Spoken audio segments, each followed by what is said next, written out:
شہر کے ایک پرانے محلے میں ایک گھر برسوں سے خالی پڑا تھا۔ لوگ کہتے تھے کہ اس گھر کے اوپر والے کمرے میں لگا آئینہ منحوس ہے۔ جو بھی رات 12 بجے اس آئینے میں خود کو دیکھتا، چند دنوں کے اندر غائب ہو جاتا۔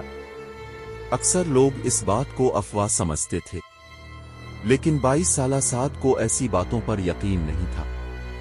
ایک رات وہ اپنے دوستوں کی شرط جیتنے کے لیے اس گھر میں داخل ہو گیا۔ گھر کے اندر ہر چیز پر دھول جمی ہوئی تھی۔ لکڑی کی پرانی سیڑھیاں چرچرا رہی تھیں۔ سعد ٹارچ جلاتا ہوا اوپر والے کمرے تک پہنچ گیا۔ کمرے کے بیچ میں ایک بہت بڑا پرانا آئینہ رکھا ہوا تھا۔ گھڑی میں ٹھیک 12 بجے تھے۔ سعد آئینے کے سامنے کھڑا ہو گیا اور مسکرا کر بولا، دیکھتے ہیں تم کیا کر لیتے ہو۔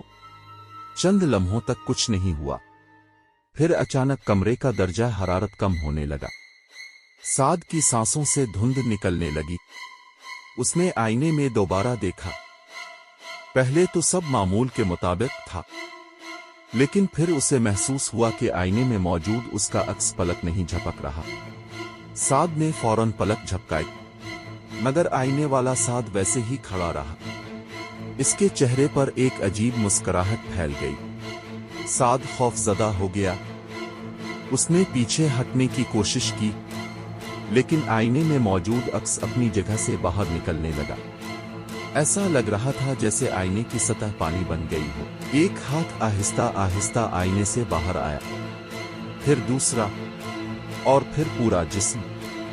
اب سعد کے سامنے اس جیسا ایک اور شخص کھڑا تھا۔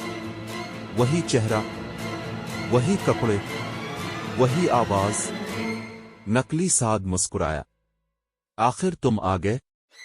اصلی سعد بھاگنے کے لیے مڑا، لیکن دروازہ بند ہو چکا تھا۔ کمرے کی تمام کھڑکیاں خود بخود بند ہو گئیں۔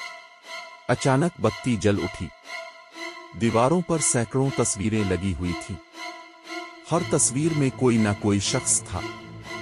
سب کے چہروں پر خوف لکھا ہوا تھا، اور ہر تصویر کے پیچھے ایک سایہ کھڑا تھا۔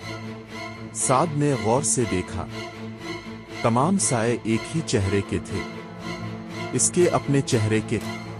نقلی سعد اس کے قریب آیا اور سرگوشی کی، میں تمہارا انتظار کر رہا تھا، کیونکہ اب میں آزاد ہو سکتا ہوں اور تم میری جگہ قید رہو گے۔ اچانک کمرے میں زوردار چیخ گونجی۔ آئینے کی سطح دوبارہ پانی کی طرح لہرانے لگی۔ سعد نے محسوس کیا کہ کوئی طاقت اسے آئینے کی طرف کھینچ رہی ہے۔ اس نے مزاحمت کی، چیخا، دروازے پر مکے مارے، مگر کوئی فائدہ نہیں ہوا۔ چند سیکنڈ بعد وہ آئینے کے اندر غائب ہو چکا تھا، اور نقلی سعد مسکراتا ہوا کمرے سے باہر نکل گیا۔ اگلی صبح گھر دوبارہ خالی تھا۔